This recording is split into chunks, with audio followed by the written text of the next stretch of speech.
All right, more signs that mortgage interest rates are headed down in 2023. I've talked about it on this channel a lot. Today's video, I'm going to show you the data and the proof, the stuff that has downward pressure on interest rates. Stay tuned.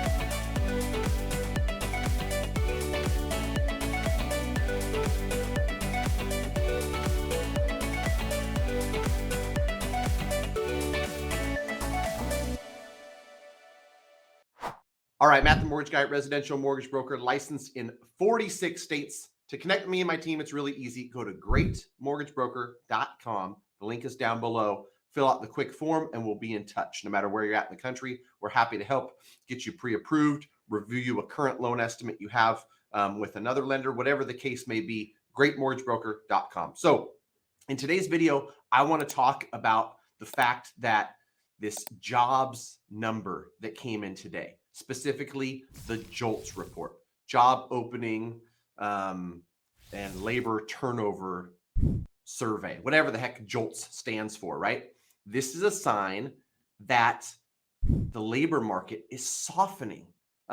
There's less openings, companies are scaling back. There's gonna be less pressure on wages. You know, companies don't have to, give more wages and more incentive to get people to come to work because, truth be told, a lot of these companies are downsizing and basically getting rid of some of these jobs, right? And that's part of the reason. I'll tell you the numbers real quick. They revised last month's numbers from 10.8 million to 10.563 was the number. They expected 10.4, 10.5 million in their latest report, and they got 9.931 million. So signs of a softening labor market. You might ask yourself, what does this have to do with mortgage rates? Well, Jerome Powell has said it out loud, and this is kind of how they work. When they crank up interest rates in general, it has a negative impact on the economy, on companies, on jobs. And they've said it, hey, listen, we're going to crank up mortgage interest rates because we know it has downward pressure on inflation. We're trying to tame inflation.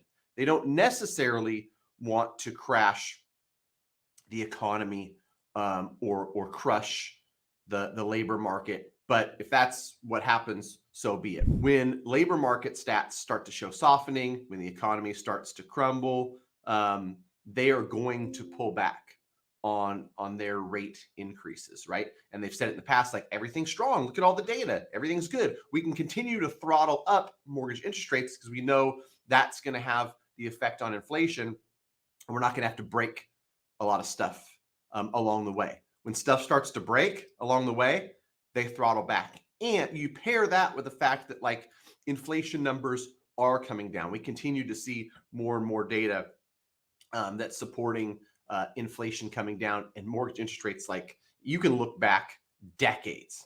Inflation and mortgage long-term debt have a strong correlation.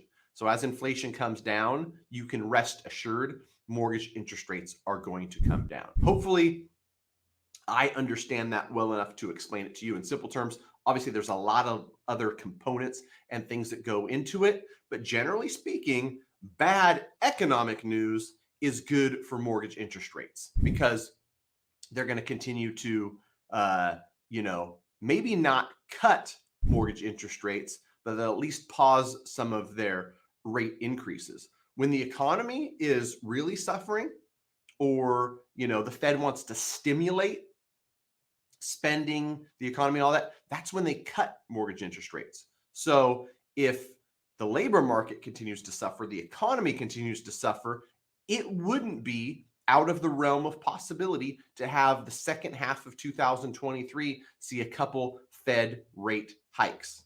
Fed funds rate, mortgage interest rates, not directly correlated, but they rhyme, right?